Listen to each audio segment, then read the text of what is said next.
آج کی یہ محفل حضرت پیر سیدی بہاؤالدین لنگوٹ بند رحمت اللہ تعالی علیہ کے عرس سراپا قدس کے موقع پر انعقاد پذیر ہے، اور میری جو مختصر سی معلومات ہے صاحب عرس کے متعلق وہ یہ ہے کہ ان کا شجرہ نسب ایک تاریخی روایت کے اعتبار سے میدان کربلا کے غازی حضرت سیدی عباس علمدار رضی اللہ تبارک و تعالیٰ عنہ سے ملتا ہے۔ ہندوستان میں بے شمار اولیاء کرام وہ ہیں جو حسنی اور حسینی ہیں، بعض علوی ہیں، لیکن غازی عباس رضی اللہ تعالیٰ عنہ کی آل پاک بہت کم اور چیدہ چیدہ نظر آتی ہے۔ اس اعتبار سے ہمیں دلچسپی بھی ہے، اس لیے کہ جو خاندان حسنی حسینی ہوگا وہ جناب عباس کی وفا کو کیسے فراموش کر سکتا ہے؟ یہ بڑی عظیم چیز ہے۔ تو آج اس پاک کا موقع ہے، تو اسی مناسبت سے میں نے ایک آیت کریمہ اور ایک حدیث مبارکہ کا حصہ تلاوت کرنے کا شرف حاصل کیا ہے، تاکہ ہماری قوم کو پتہ چلے کہ ولی کون ہوتے ہیں۔ ہمارے ہاں اہل سنت میں بعض لوگوں کو کم علمی کی وجہ سے بہت بڑی غلط فہمی ہے کہ ولی کا مطلب کیا، یعنی جو قبرستانوں میں یا قبروں پر بیٹھ کر کے چرس پی رہے ہوں گے، بھنگ کھا رہے ہوں گے، جن کے بال بھی شریعت مطہرہ کی حدود سے بہت زیادہ بڑے ہوئے ہوں گے، جن کی ایک انگلی کی بجائے 10 انگلیوں کے اندر انگوٹھیاں ہوگی، نہ نماز کا ٹھکانہ ہوگا، نہ روزوں کا کوئی ٹھکانہ ہوگا، وہ اپنی اپنی اڑگم دڑگم بکواسیں کر رہے ہوں گے، وہی لوگ پہنچے ہوئے اور وہ اللہ کے ولی ہیں۔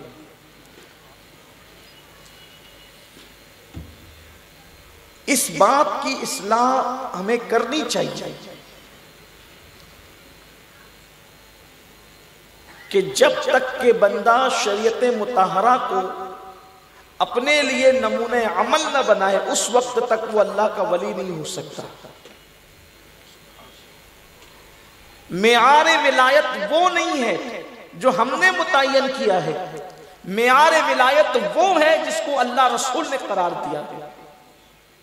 اللہ تبارک و تعالیٰ اپنے ولیوں کی شان میں بیان فرماتا ہے، ان رحمت اللہ قریب من المحسنین، بے شک اللہ کی رحمت محسنوں کے قریب ہے، محسنین کے قریب ہے، اہل احسان کے قریب ہے۔ یعنی سب لوگ اللہ کی رحمتوں کو ڈھونڈتے ہیں، اور اللہ کی رحمتیں جن کے قریب ہیں وہ اللہ کے محسن بندے ہیں، اہل احسان ہیں۔ یعنی کہ اگر تمہیں خدا کی رحمت ڈھونڈنا ہے تو ان کے پاس جاؤ جو احسان والے ہیں، جو محسنین ہیں۔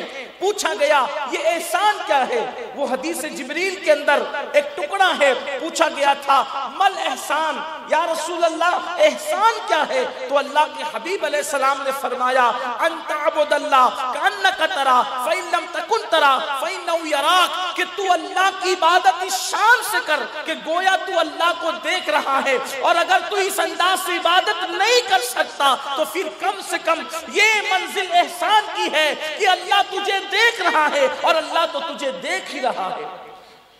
یعنی کہ جس کی زندگی شان سے گزرے کہ اللہ مجھے دیکھ رہا ہے، اللہ مجھے دیکھ رہا ہے، وہ اٹھے تو اس شان سے کہ اچھا یہ ان تعبد اللہ، اس کا ترجمہ کبھی کبھی یہ کر دیا جاتا ہے کہ جب تو نماز پڑھ تو اس انداز سے پڑھ کہ گویا تو اللہ کو دیکھ رہا ہے۔ حالانکہ یہاں نماز کا ذکر نہیں ہے، انت عبد اللہ، عبادت کا ذکر، جب تو عبادت کر، تیری عبادت اس شان سے ہو. نماز ہم محدود کر دیتے ترجمہ کرتے وقت، لیکن یہاں پر اللہ کے رسول نے عبادت کا ذکر کیا کہ عبادت کرتے اس شان سے. یعنی نماز، اگر آپ نے صرف نماز ذکر کی تو روزہ چھوٹ گیا، صدقہ چھوٹ گیا، دوسری عبادتیں چھوٹ گئی. لیکن اگر آپ نے مطلقاً کہا کہ عبادت کر اس شان سے کر، تو اب کیا ہوا؟ مومن کی تو پوری زندگی عبادت ہے. حضرت جگر مراد آبادی کہتے ہیں کہ محو تسبیح تو سب ہے مگر ادراک کہاں، محو تسبیح تو سب ہے مگر ادراک کہاں، زندگی خود ہی عبادت ہے مگر ہوش نہیں. مومن کی تو پوری زندگی عبادت ہے. تو اب پتا چلا جب تم سو تو اس انداز سے سو کہ اللہ تمہیں دیکھ رہا ہے. جب تم پانی پیو تو اس انداز سے پیو، اللہ تمہیں دیکھ رہا ہے. جب تم گفتگو کرو تو اس انداز سے کرو، اللہ تمہیں دیکھ رہا ہے. جب تم شادی بیاہ کرو تو اس انداز سے کرو، اللہ تمہیں دیکھ رہا ہے. جب تم لین دین کرو تو اس انداز سے کرو، اللہ تمہیں دیکھ رہا ہے. جب تم لوگوں کے ساتھ سلوک کرو اس انداز سے کرو، اللہ تمہیں دیکھ رہا ہے.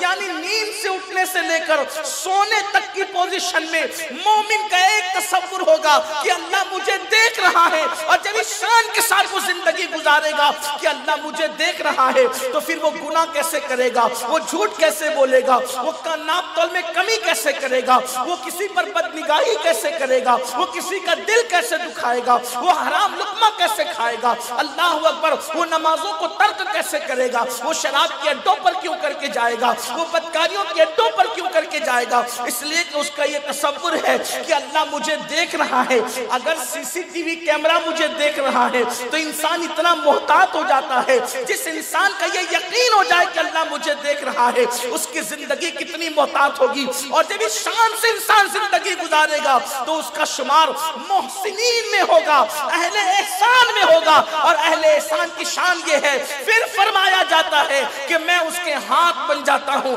جس سے وہ پکڑتا ہے، میں اس کی زبان بن جاتا ہوں جس سے وہ بولتا ہے، میں اس کے کان بن جاتا ہوں جس سے وہ سنتا ہے. او کما قال، میرے پیارے آقا صلی اللہ علیہ وسلم کے پیارے دیوانوں، یہ اولیاء اللہ کی شان کیا ہے؟ بخاری شریف کی حدیث ہے، اللہ کے رسول مصطفیٰ جان رحمت صلی اللہ علیہ وآلہ وسلم فرماتے ہیں، یہ جو تمہیں روزی ملتی ہے، یہ جو تمہیں روزی ملتی ہے، یہ تمہارے کمزوروں کے صدقے میں ملتی ہے. اللہ جو تمہیں روزی دیتا ہے وہ تمہارے کمزوروں کے صدقے میں دیتا ہے. پھر یہاں بات آئی، روزی کا مطلب یہ نہیں کہ کھانا، لقمہ صرف روزی کو نہیں کہتے. روزی جو لوگ عربی جانتے ہیں انہیں پتا ہے کہ کتنی وسعت رکھتی ہے اپنے اندر. ضرورت کی ہر چیز کو روزی کہتے ہیں، ضرورت کی ہر چیز کو روزی کہتے ہیں. اب پتا چلا حضور علیہ الصلوۃ والتسلیم کی یہ شان ہے کہ حضور مختصر جملوں میں سمندروں کو کوزے میں سمیٹ دیتے ہیں. ارشاد فرمایا جو تمہیں روزی ملتی ہے وہ تمہارے کمزوروں کے صدقے میں ملتی ہے، کمزوروں کی وجہ سے ملتی ہے. یعنی پانی برس رہا ہے، کمزوروں کی وجہ سے برس رہا ہے. اناج اگ رہا ہے، کمزوروں کی وجہ سے اگ رہا ہے. لباس مل رہا ہے، کمزوروں کی وجہ سے مل رہا ہے. سانسیں مل رہی ہے، کمزوروں کی وجہ سے مل رہی ہے. یعنی ہر ضرورت تمہاری جو پوری ہو رہی ہے وہ کمزوروں کی وجہ سے پوری ہو رہی ہے. اب اس کی شرح کرتے ہوئے ملا علی قاری لکھتے ہیں کہ یہ کون کمزور لوگ ہیں. یہ جو بخاری شریف کی حدیث ہے کہ تمہارے کمزوروں کی وجہ سے تمہاری ضرورت پوری ہوتی ہے. تم گناہ کرتے ہو پھر بھی ضرورت پوری ہوتی ہے، تم پاپ کرتے ہو پھر بھی ضرورت پوری ہوتی ہے، تم اللہ کی نافرمانیاں کرتے ہو پھر بھی ضرورت پوری ہوتی ہے.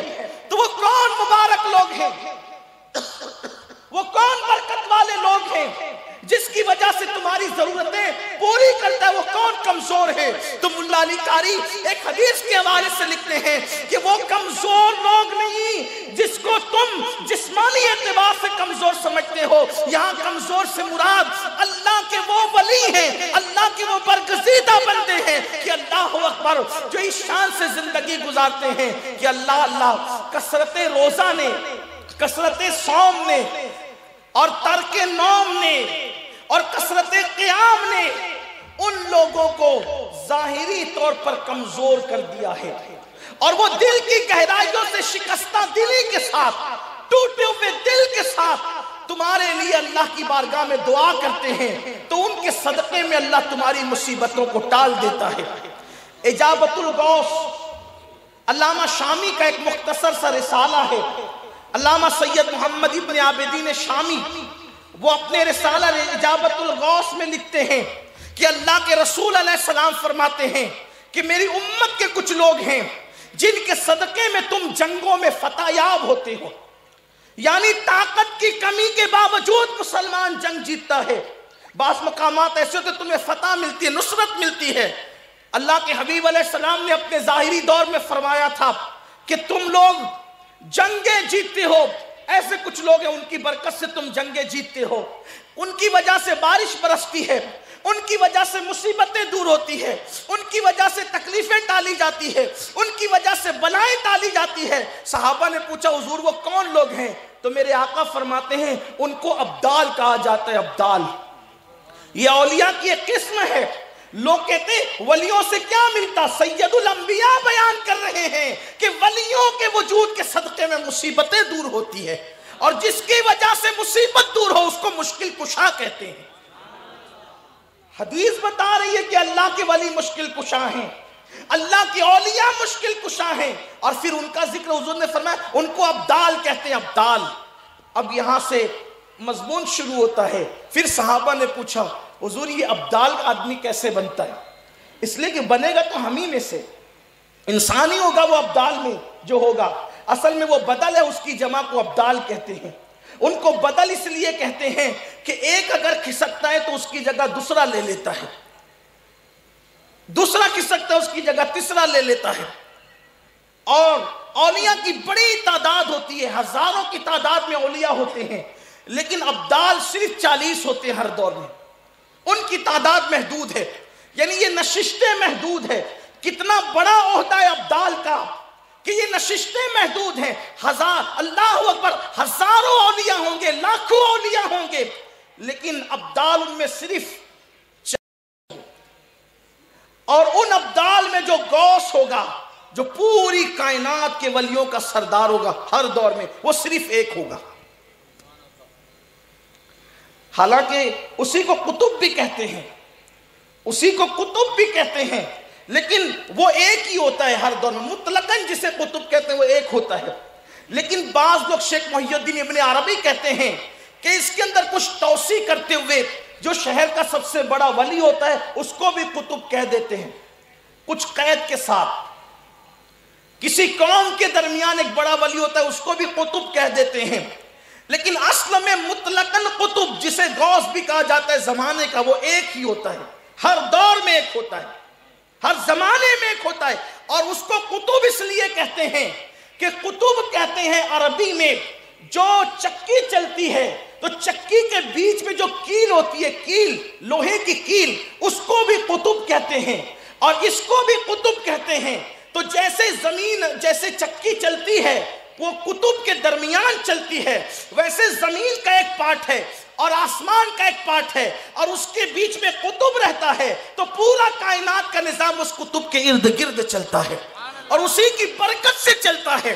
اور یہاں آپ کو بتا دوں یہ بھی شان ہے کس قدر خاندان نبوت کی کہ ہر دور میں قطب ہوگا جسے غوث کہا جائے گا، اور وہ جو مطلقاً قطب اور غوث ہوگا جو پورے دور کا ہوگا، پورے زمانے کا ہوگا، پوری دنیا کا ہوگا، ایک ہی ہوگا، وہ کسی اور خاندان سے نہیں ہوگا بلکہ وہ خاندان مصطفیٰ جان رحمت سے ہوگا۔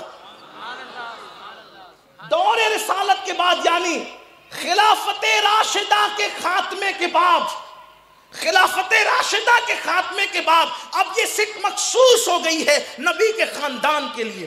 شہر کا قطب، گاؤں کا قطب، محلے کا قطب کسی اور بھی خاندان قبیلے سے ہو سکتا ہے، لیکن جو مطلقاً غوث ہوگا، جو پوری کائنات کا ہوگا، وہ صرف اور صرف رسول اللہ کے خاندان سے ہوگا۔ خلافت راشدہ کے خاتمے کے بعد اللہ تبارک و تعالیٰ نے یہ انعام عطا فرمایا ہے نبی کے خانوادے کو۔ اور آپ یہ بھی سن لیں اسی اجابت الغوث میں، پہلے آپ کو یہ بتاؤں اگر آج کے دور کا جو غوث ہوگا وہ کتنا بڑا ہوگا، سوچیں۔ اس لیے کہ وہ سارے ابدال کا بھی سردار ہے، سارے اوتاد کا بھی سردار ہے، سارے نوجبا کا بھی سردار ہے، سارے نقبا کا بھی سردار ہے، سارے اولیاء کا بھی سردار ہے، وہ جو غوث ہے، حیات ہے، پوری کائنات میں ایک ہی ہے۔ اس دور کا کتنا بڑا ہوگا جب لوگ اتنے غافل ہیں، اس کے باوجود بھی غافل دور کا غوث کس شان کا ہوگا، اس کا اندازہ کریں۔ اس کے برابر کوئی نہیں زمانے میں، اس کے شان والا، اس جیسی شان والا کوئی نہیں زمانے میں۔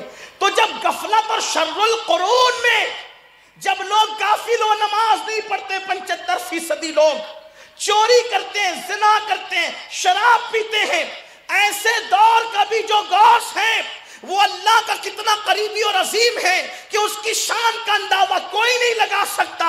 تو آپ اندازہ کریں جب رسول اللہ ظاہری دور میں حیات ہوں گے، ظاہری حیات کے ساتھ میرے آقا ہوں گے، تو اس وقت صدیق اکبر، فاروق اعظم، عثمان غنی، مولا علی، سعد، سعید، طلحہ، زبیر کیسے اچھے سچے لوگ تھے۔ اس دور کا جو غوث ہوگا اس کی شان کا اندازہ کون لگا سکتا ہے؟ کوئی لگا سکتا ہے؟ 5ویں صدی کا جو غوث تھا وہ ہمارے غوث پاک، ہم قادریوں کے پیر، وہ فرماتے مجھے کسی کی طرح نہ سمجھو اور میری طرح کسی کو نہ سمجھو، میں اللہ کے رازوں میں سے ایک راز بن کر کے آیا ہوں۔ 5ویں صدی کے غوث کی یہ شان ہے، تو جو رسول اللہ کے دور کا غوث ہوگا اس کی شان کیا ہوگی؟ اب آئیے حضور کے دور میں کون غوث تھا؟ مقام غوثیت پہ حضور کے دور میں، جبکہ جبریل وحی لے کر آ رہے ہیں، جبریل وحی لے کر آ رہے ہیں، کبھی پانی کا فرشتہ آتا ہے، کبھی ہوا کا فرشتہ آتا ہے، رات و دن جبریل کا آنا جانا لگا رہتا ہے۔ سوچو اس دور کے غوث کی غوثیت کا، شان کا عالم کیا ہوگا۔ تو علامہ شامی لکھتے ہیں کہ رسول اللہ کے ظاہری دور میں جس کو اللہ نے منصب غوثیت اور قطبیت عطا کی ہے وہ کوئی اور شخصیت نہیں ہے، وہ حسنین کی امی سیدہ فاطمہ الزہرا کی ذات ہے۔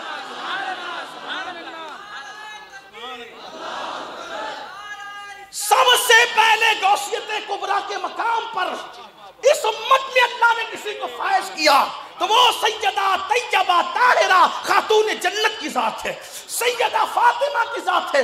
لوگ فاطمہ الزہرا کو صرف چکی چلانے والی عورت نہ سمجھے، لوگ فاطمہ الزہرا کو صرف بچوں کو نہلانے والی عورت نہ سمجھے، لوگ فاطمہ الزہرا کو 17 پیون اوڑھنے والی عورت نہ سمجھے۔ فاطمہ رسول اللہ کے دور کی اس خاتون کا نام ہے جس کو اللہ نے مقام غوثیت کبریٰ پر سب سے پہلے فائز فرمایا۔ اور جب آپ کا وصال ہو گیا تو پھر اللہ ترتیب سیدنا صدیق اکبر مقام غوثیت پر فائز ہوئے، پھر سیدنا فاروق اعظم مقام غوثیت پہ فائز ہے، پھر سیدنا عثمان غنی مقام غوثیت پہ فائز ہے، پھر سیدنا مولا علی مقام غوثیت پر فائز ہوئے، اور پھر اس کے بعد وہ مقام غوثیت کبریٰ امام حسن کو دیا گیا، پھر امام حسین کو دیا گیا، پھر امام زین العابدین کو دیا گیا، پھر امام محمد باقر کو دیا گیا، پھر امام جعفر صادق کو دیا گیا، پھر امام موسیٰ کاظم کو دیا گیا، پھر اللہ اکبر وہ مقام امام علی رضا کو دیا گیا، پھر امام تقی کو دیا گیا، پھر امام نقی کو دیا گیا، پھر امام حسن عسکری کو دیا گیا، اور وہ انہی کے پاس رہا۔ پھر ہمارے مرشد حضور غوث الاعظم پیران پیر دستگیر جب تشریف لائے تو وہ مقام غوثیت کبریٰ غوث پاک کو عطا کر دیا گیا، اور اب بھی وہ انہی کے پاس موجود ہے۔ جب امام مہدی تشریف لائیں گے تو یہ غوثیت کبریٰ کا مقام ان کو عطا کیا جائے۔ سبحان اللہ، سبحان اللہ، نعرہ تکبیر، نعرہ رسالت۔ یہاں سے لوگوں کو سیدہ فاطمہ الزہرا کی عظمت کا اندازہ تو کوئی کر بھی نہیں سکتا۔ کسی شاعر نے کہا ہے ایک پلوں میں سما جائیں گے سب ماہ و نجوم، ایک پلو میں سما جائیں گے سب ماہ و نجوم، چادر فاطمہ زہرا کو سمجھتا کیا ہے، چادر فاطمہ زہرا کو سمجھتا کیا ہے، جس کا آنچل نہ دیکھا مہو محل نے اس ردائے نزاہت پہ لاکھوں سلام۔ یہ انتہائی شان ہے سیدہ فاطمہ الزہرا کی۔ تو عرض کر رہا تھا کہ حضور نے فرمایا کہ ابدالوں کے ذریعے بارش آتی ہے، اناج اگتا ہے، بلائیں دور ہوتی، تمہیں روزی ملتی ہے۔ اور پوچھا حضور ابدال کوئی بنتا کیسے ہے؟ تو اللہ کے حبیب علیہ السلام کا فرمان ہے، آقا ارشاد فرماتے ہیں کہ کثرت عبادت سے، جس کو لوگ عبادت سمجھتے ہیں عرف میں، جیسے نماز، روزہ، تلاوت، کثرت عبادت سے وہ ابدال نہیں بنتا. کافر کیسے بنتا ہے؟ کہ وہ کثرت سے بھوکا رہتا ہے. ابدال کی پہچان ہے وہ بھوکا بہت رہے گا، بہت بھوکا رہتا ہے، جلدی کھاتا نہیں، کھانے سے وہ اپنے رشتے کو بہت دور رکھتا ہے، کثرت سے بھوکا رہتا ہے. اس کی پہلی پہچان یہ ہے. دوسری پہچان یہ ہے کہ وہ دوست اور دشمن کسی کے لیے بھی دل میں کینہ نہیں رکھتا، اس کا دل صاف ہوتا ہے. دلوں کی صفائی سے ابدالیت ملتی ہے. بدلیت کا مقام، ابدالیت کا مقام بھوکے رہنے اور دل کو صاف رکھنے سے. اپنی ذات کے لیے وہ کسی سے بدلہ نہیں لیتا. اگر کوئی اس کو مارے، اس کو ٹھونکے، اس کی پٹائی کرے، اس پہ ظلم کرے، اس پہ زیادتی کرے، اس کو گالیاں دے، پلٹ کر کچھ نہیں کہتا. کیوں؟ ابدال وہ ہوتا ہے جو ایک دن میں 25 مرتبہ حضور کی پوری امت کے لیے مغفرت کی دعا کرتا ہے. اب وہ جس کے لیے بخشش کی دعا کر رہا ہو تو وہ اس کو گالی کیسے دے گا؟ وہ اس سے بدلہ کیسے لے گا؟ وہ اس سے نفرت کیسے کرے گا؟ یہاں مسلمانوں کو پتہ چلنا چاہیے کہ گالیاں دینے والے ولی نہیں بنتے، ایک دوسرے کو اپنی ذاتی دشمنی کی بنیاد پر کافر کہنے والے ولی نہیں بنتے، کسی سے اپنے نفس کے لیے اور ہوائے نفس کے لیے لڑنے والے کبھی ولی نہیں بنتے. ولایت ان کو ملتی ہے جن کے دل صاف ہوتے. کیوں؟ اس لیے کہ جس دل میں بندوں کی دشمنی بیٹھی ہو، اس دل میں یار کی دوستی کیسے بیٹھ سکتی ہے؟ دل تو ایک ہی ہے، اس میں گندگی اور پاکی دونوں جمع نہیں ہو سکتی. ایک دل میں گندگی، اور جس دل میں کینہ کی ناپاکی ہوگی اس دل میں اللہ کے انوار کی پاکی نہیں آ سکتی. تو پہلے دل پاک ہوتے، کینوں سے دل صاف ہوتا ہے، تب مقام ملتا ہے ولایت کا مقام. آئیے میں آپ کو بتاؤں کیسے ہوتے ولی لوگ، تھوڑا سا اس کی طرف دیکھیں. اب تک تو ہم نے یہی انداز دیکھا نا، ہوا میں اڑنے والے، پانی پہ چلنے والے، شوبدے کرنے والے، یہی ہمارے پاس مشہور ہے. اور چھوٹی چھوٹی بات پہ دھمکی دے دیں، تو مجھے روٹی نہیں دیتا میں تیری پیشاب بند کر دوں گا. ارے ایک روٹی کے وقت تو پیشاب بند کرنے کی دھمکی دے رہا ہے. یہ ولی نہیں ہو سکتا. یہ تو صرف یوں ہی بات ہے. ارے سب لے بھی لے، لیکن پھر کہا جاتا ہے جا، یہ تیرا ظرف تھا، تو نے لے لیا، ہمارا ظرف ہم نے معاف کر دی. یہ جو کہا جاتا ہے نا ولی وہ ہوتا ہے جس کو دیکھ کر خدا یاد آتا ہے. معاف کیجئے گا اگر میں غلطی کر رہا ہوں تو میری اصلاح کر دیجئے گا. ہم نے اس پوری حدیث کو فوکس کر دیا کہ جس کو دیکھو تو خدا یاد آ جائے. مطلب جس کا چہرہ بہت گورا اور نورانی ہو، وہ اس کو دیکھو تو خدا یاد آ گیا، اب وہ ولی ہے. اب سارے لوگ پھر میک اپ پر توجہ دینے لگے، اور اب مذہبی اسٹیج پر بھی لوگ میک اپ کر کے آنے لگے، کیونکہ بھئی مجھے دیکھ کر تو خدا یاد آنا چاہیے. خدا یاد آنے کا مفہوم یہ نہیں تھا کہ سفید چمڑیاں دیکھ کر کے خدا یاد آئے گا، ورنہ برطانیہ اور امریکہ کے انگریزوں کو کیا نام دو گے؟ خدا یاد آنے کا مطلب یہ ہے اس کی شفقتیں دیکھ کر تمہیں خدا یاد آئے گا کہ جب بندے کی شفقتوں کا یہ عالم ہے تو جس کو اس نے بنایا ہے اس خالق کی شفقتوں کا عالم کیا ہوگا. اس کے معاف کرنے اور حلم کو دیکھ کر کے منظر پتا چلے گا کہ جب اس کی معاف کرنے کی بندے کی شان یہ ہے تو اس کے خالق کے معاف کرنے کا انداز کیا ہوگا. یہ ہے وہ مفہوم، یہ ہے وہ مفہوم. جس وقت فتح مکہ کے دن حضور نے فرمایا نا جاؤ تم سب آزاد ہو، جاؤ تم سب آزاد ہو، اس دن لوگوں کو پتا چلا یہ کہتے ہیں کہ میں اللہ کا بندہ ہوں. تو جب بندے کے معاف کرنے کا یہ عالم ہے تو اس کے معاف کرنے کا عالم. خدا یوں یاد آتا ہے، خدا یوں یاد آتا ہے. ہم نے اپنی مرضی سے، میں یہ بھی نہیں کہہ رہا ہوں کہ چہرے پر یہ بات نہیں آتی صادق، لیکن ہم نے صرف چہرے تک محدود کر دی. دیکھو خدا کیسے یاد آتا ہے.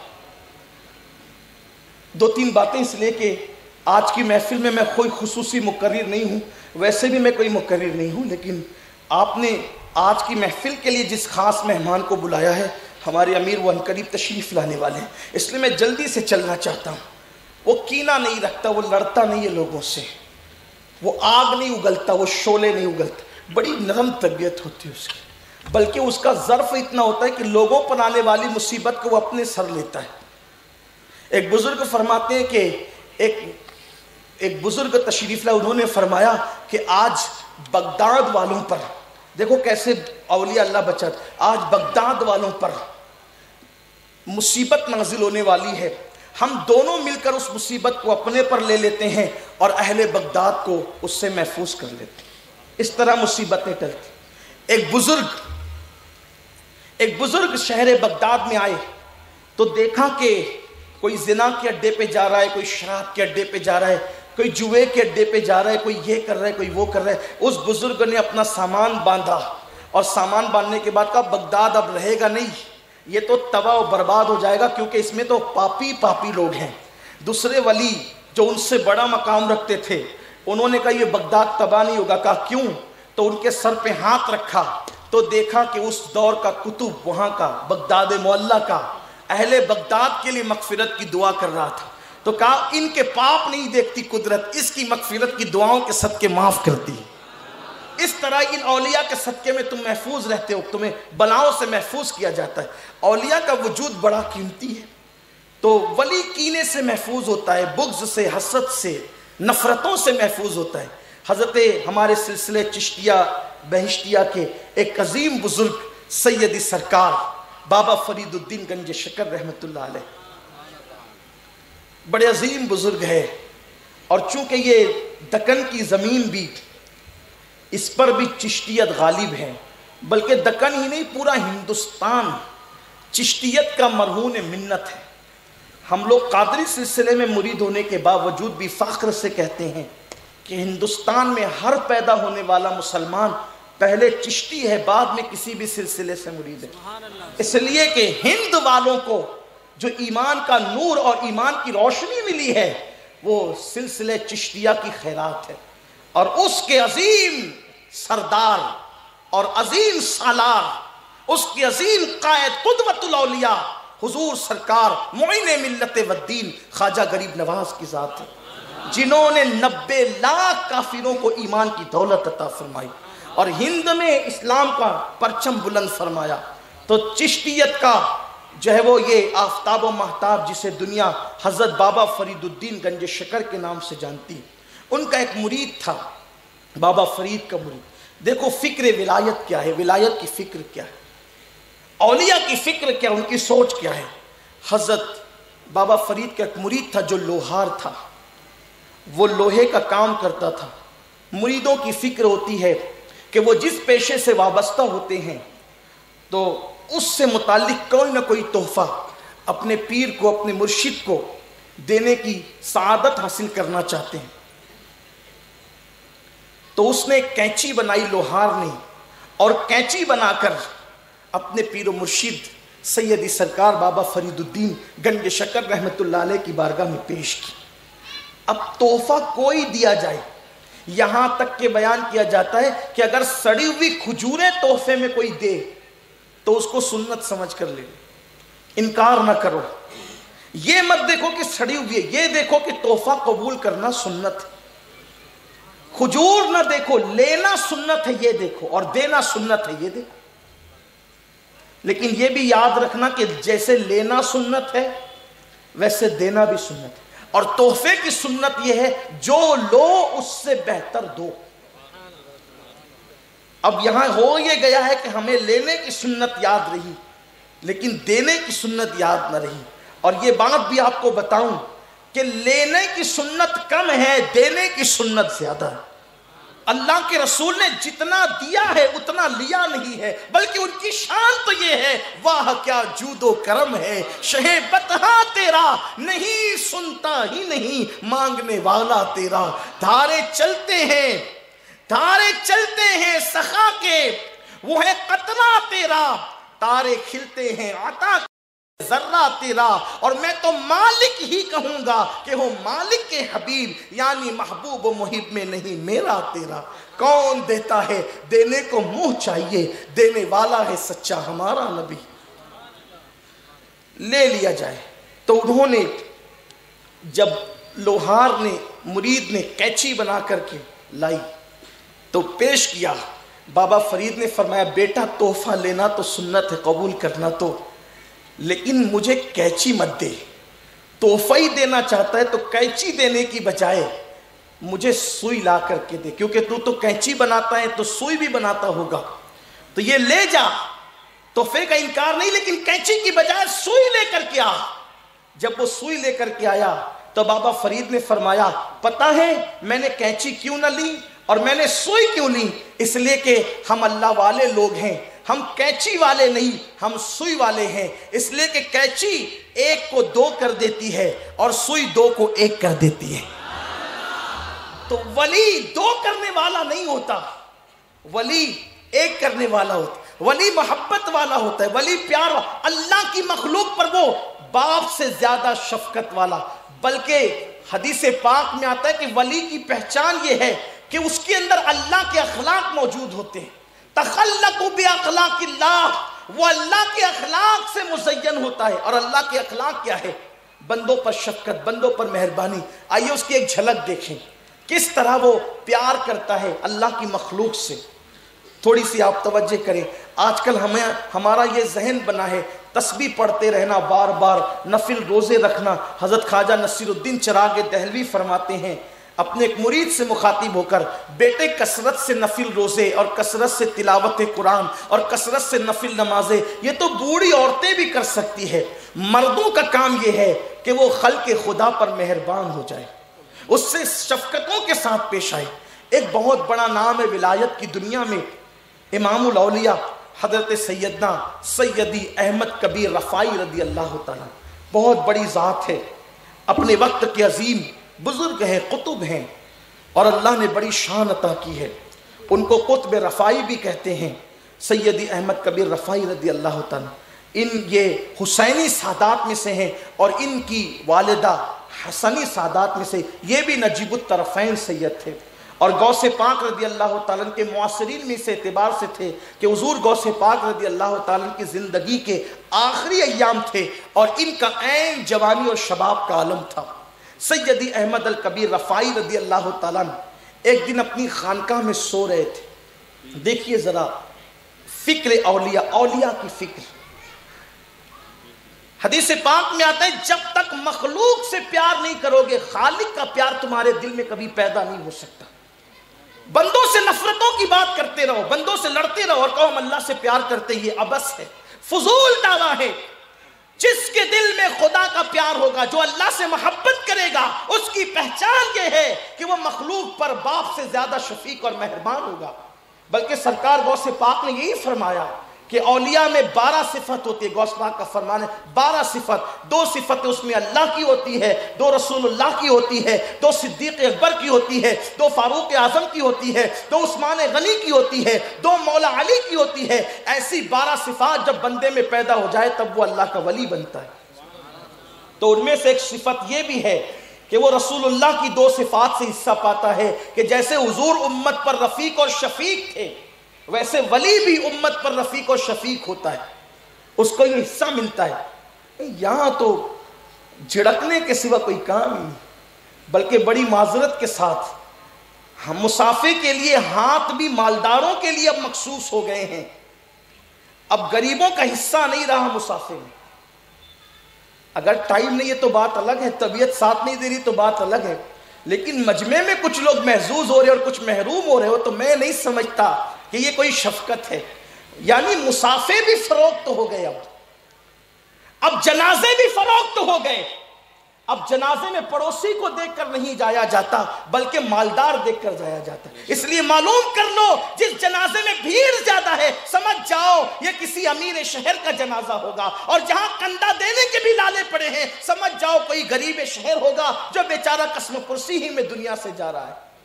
یہ صورتحال ہو گئی ہے۔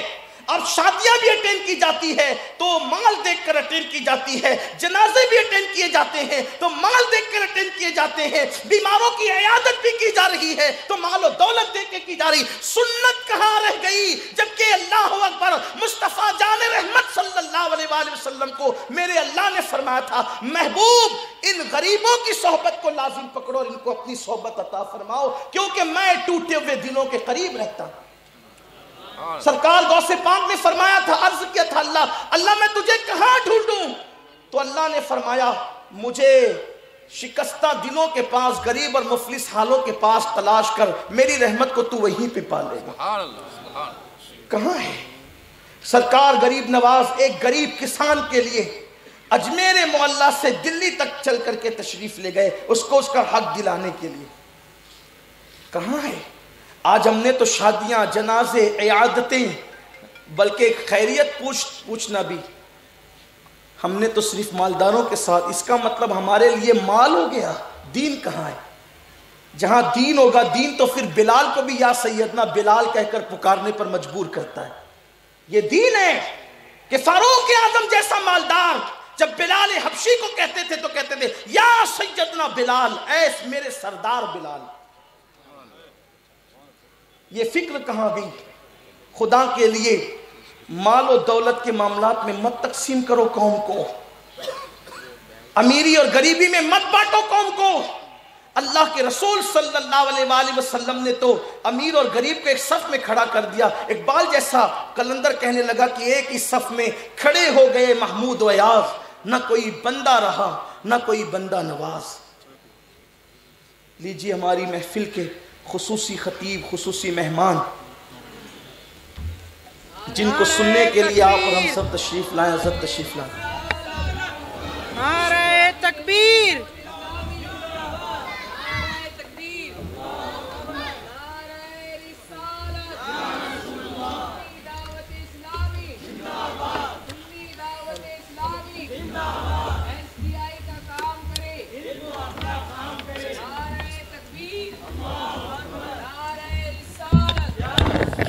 نعرہ تکبیر، نعرہ رسالت، حضور داعیہ کبیر۔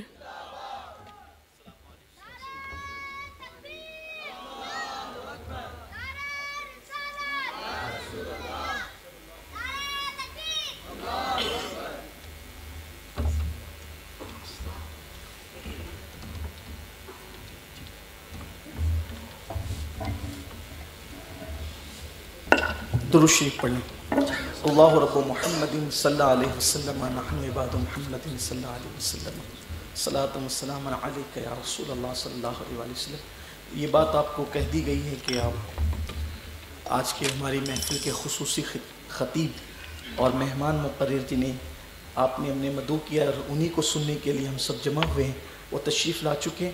میں اپنی گفتگو کو مختصر میں سمیٹ لوں، اس لیے کہ میں کوئی بات جو ہے وہ آپ کی معلومات میں اضافہ نہیں کر سکوں گا، لیکن اگر ہم حضرت کو سنیں گے ان کی فکر انگیز گفتگو کو تو انشاءاللہ ہمارے ذہن کے دریچے کھلیں گے، اور وہ مفکرانہ گفتگو جس کو سننے کے لیے یعنی کہ قوم کے بڑے بڑے اہل علم اور اہل دانش بے چین اور بیتاب رہتے ہیں، ہم انہی کو جلدی سے مائک سونپ دیں گے تاکہ ہم زیادہ سے زیادہ حضرت سے استفادہ کر سکیں، کیونکہ وقت بھی کم ہے اور پھر پروگرام کے فوراً بعد حضرت کو فلائٹ پکڑنے کے لیے حیدرآباد تک کا سفر بھی کرنا ہے، مجھے اس کا بھی خیال ہے۔ میں مختصر اپنی گفتگو پوری کروں۔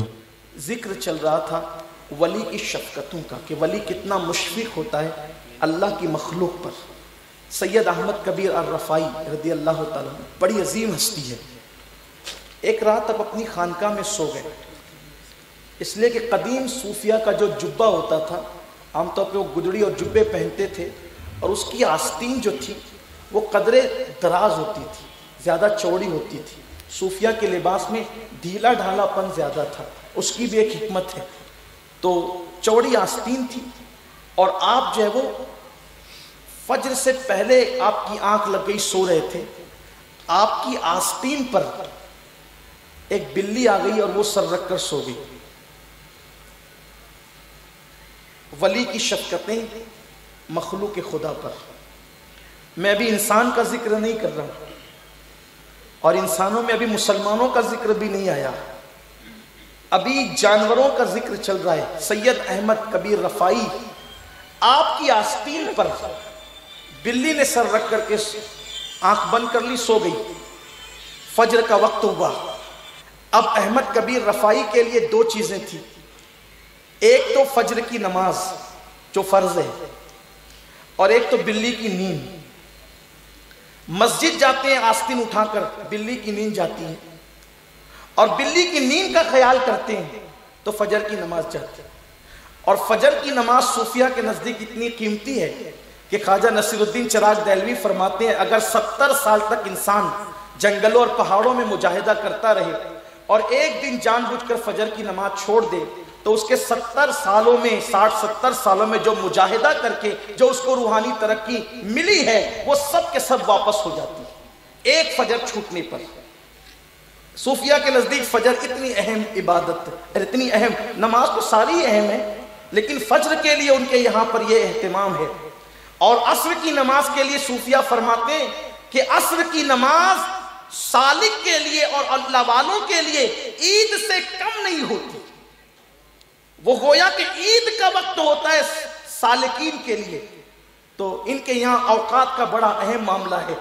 تب احمد کبیر رفاعی کے لیے بلی کی نیند ایک طرف اور اللہ کی نماز ایک طرف۔ اب آستین کھینچتے ہیں، بلی کی نیند جا رہی ہے، نہیں کھینچتے تو نماز فجر جا رہی ہے۔ آپ نے اپنے خادم کو اشارہ کیا اور اشارہ کر کے اس کو فرمایا کہ جاؤ کینچی لے کر کے آؤ۔ خادم کینچی لایا، آپ نے چوڑی آستین تھی اس کو اندر کیا دھیر سے اور اس آستین کو کاٹ دیا، اس آستین کو کاٹ دیا تاکہ بلی کی نیند میں خلل نہ ہے، اور آستین کاٹ کر آپ فجر کی نماز کے لیے تشریف لے گئے۔ آپ جانتے ہیں کہ آستین کٹی ہوگی تو ایک چھوٹی اور ایک بڑی ہو گئی ہوگی۔ حضرت احمد کبیر رفاعی جب فجر پڑھ کر کے تشریف لائے، بلی جا چکی تھی، آپ نے پھر سوئی دھاگا منگایا اور اس آستین کو دوبارہ پھر سل لیا۔ کسی خادم نے کہا حضور جبے میں عیب پیدا ہو گیا، فرمایا بیٹا لباس کا عیب یہ کوئی عیب نہیں ہوتا، اصل عیب تو دل کا ہوتا ہے جس سے بندہ اللہ کی بارگاہ میں عذاب میں گرفتار ہو جاتا ہے۔ اگر میں بلی کی نیند خراب کرتا تو قیامت کے دن اللہ کی بارگاہ میں جواب کیا دیتا؟ آپ مجھے بتائیں جسے بلی کی نیند کا اتنا خیال ہو اسے بلی کی بھوک کا کتنا خیال ہوگا، اور جب بلی کی بھوک کا اسے اتنا خیال ہو تو پھر انسانوں کی بھوک کا اسے کتنا خیال ہوگا، اور جب انسانوں کا اتنا خیال ہو تو مسلمانوں کا کتنا خیال ہوگا۔ یہ اولیاء کی فکر تھی، آج جس سے ہم دور ہو چکے ہیں۔ ہم نے صرف کرامتوں کے چرچے شروع کیے ہیں، تعلیمات سے ہم کوسوں دور ہو رہے ہیں۔ کاش کہ ہم کرامتوں کے ساتھ ساتھ اولیاء اللہ کی ان تعلیمات کی طرف بھی آتے۔ ذرا سوچو تو صحیح، جو بلی کی نیند کا اتنا خیال کرتا ہو وہ بیوی کی نیند کا کتنا خیال کرتا ہوگا۔ اور ہم رات کے 3 بجے آ کر دروازہ ٹھوکتے ہیں اور ماں کی بھی نیند خراب کرتے ہیں، بھائی کی بھی نیند خراب کرتے ہیں، گھر والوں کی نیند خراب کرتے ہیں۔ حالانکہ سید الانبیاء کی سنتوں میں سے ایک سنت یہ ہے کہ اگر میرے آقا علیہ السلام رات کے آخری حصے میں یا رات کے جو ہے وہ شب درمیانی گزر جانے کے بعد مدینہ شریف آتے کسی سفر سے، تو آپ مدینہ منورہ سے دور مضافاتی علاقوں میں رک جاتے کہ اب رات ہو گئی ہے لوگوں کی نیند خراب نہ کی جائے، اب جب صبح ہوگی اس وقت مدینہ منورہ میں داخل ہوں گے۔ یعنی حضور علیہ السلام کی فکر یہ تھی، کاش ہم بھی ان باتوں پر توجہ کرتے۔ اللہ سب سے پہلے مجھے اور آپ سب کو عمل کی توفیق عطا فرمائے، اور گفتگو کے درمیان اگر کوئی غلطی ہو تو اللہ تعالیٰ معاف فرمائے۔ استغفر اللہ ربی من کل ذنب واتوب الیہ۔ السلام علیکم ورحمۃ اللہ۔